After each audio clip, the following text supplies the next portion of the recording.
Shifting dullness যখন আমরা দেখবো, একটা কমন প্রশ্ন আগে আমি বলে দিই, সেটা হচ্ছে যেটা আসবে যদি আমি ডালনেস না পাই তখন আমি কি পুরো প্রসিডিউরটা করবো কিনা।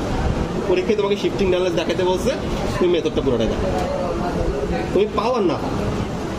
এখন ধরো তুমি অর্ধেক জায়গায় থেমে গেছো বা তোমাকে থামাই দিছে, যদি বলো যে কেন তুমি পরীক্ষা করছো, তোমার তো শিফটিং ডালনেস নাই, তখন তুমি বলো স্যার আমি মেথডটা ফলো করছি, প্রসিডিউরটা কমপ্লিট করছি, এটা তোমার অ্যান্সার। বুঝতে পারছি?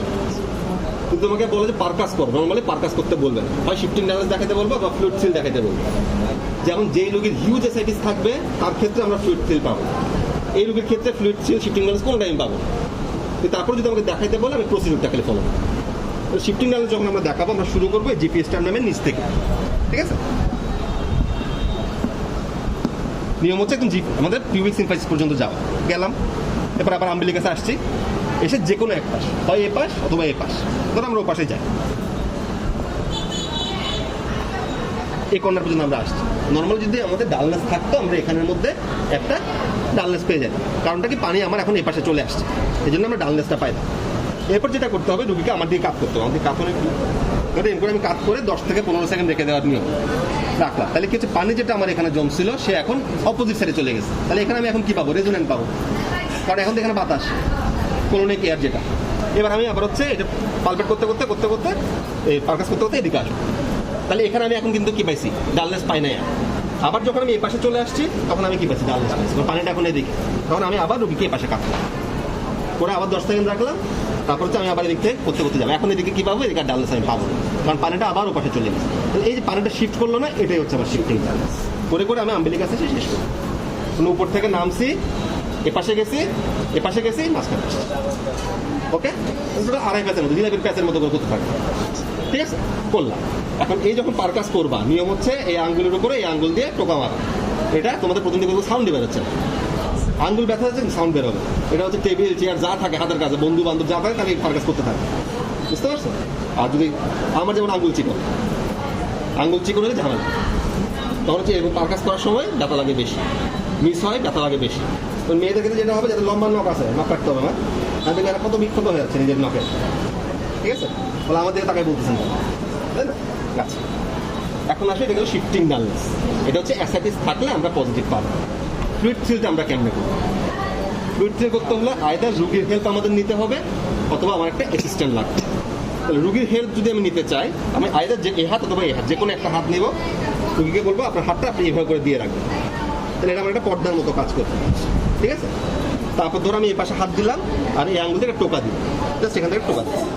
যদি আমার ফ্লুইড সিল থাকতো আমি ও পাশে ফিল করবো, এদিক থেকে আবার টোকা দিয়ে এদিকে দেখার দরকার নেই, ফ্লুইড সিল একই জিনিস, এদিক থেকে দেখলে যাও, ওদিক থেকে দেখলো, তো আমরা সুতরাং এখান থেকে একটা টোকা দিই। যদি রুগী আনকনসিয়াস হতো, যদি রুগী নন কোঅপারেটিভ হতো অথবা বাচ্চা হতো, তখন তার সে এই জিনিসটা বুঝতো না, তখন প্রয়োজন আমাকে বলতো একটা অ্যাসিস্ট্যান্ট দেন, অ্যাসিস্ট্যান্ট তখন আমাকে এরকম একটা হাত দেয়, দরকার নেই, এত ডিটেলসে যাওয়ার দরকার নেই, তুমি রুগীকে হাত দেওয়া। তাহলে পারকাশন আমার পয়েন্ট কয়টা, একটা শিফটিং ডালনেস দেখছি, একটা ফ্লুইড সিল দেখছি, এর বাইরে অনেকগুলো আছে, কোলোনিক রেজোনেন্স দেখা, স্ক্রিনের উপর দিয়ে পারকাস করে, এত ডিটেলস তোমাদের লাগবে না। আর বাকি থাকলো অস্কালটেশন। অস্কালটেশন আমরা মেইনলি দেখি হচ্ছে বাওয়াসন। বাওয়াসনটা কোন জায়গায় দেখি,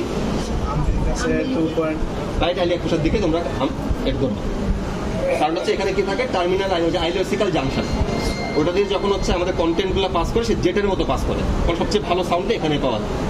বাউল সাউন্ড সারা পেটেই আছে, বাউল সাউন্ড মানে কি, পেরিস্টালটিক সাউন্ডটা কিন্তু আমরা শুনি, তো পেরিস্টালটিক সারা পেটেই হইতেছে।